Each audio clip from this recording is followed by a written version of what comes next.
দাঁড়িয়ে যাব, পড়ব মাগো তারাবি। যে নামাজের শিক্ষা দিলেন আমাদের প্রিয় নবী। যাই নামাজে দাঁড়িয়ে যাব, পড়ব মাগো তারাবি।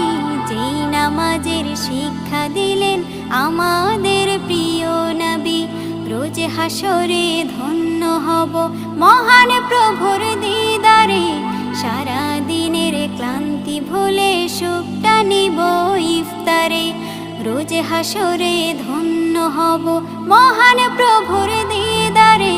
সারা দিনের ক্লান্তি ভুলে সুখটা নিব ইফতারে। সিহরি খাবো রাখবো রোজা, ডাকে দিও মায়া আমারে। সারা দিনের ক্লান্তি ভুলে সুখটা নিব ইফতারে। সিহরি খাবো রাখবো রোজা, ডাকে দিও মায়া আমারে।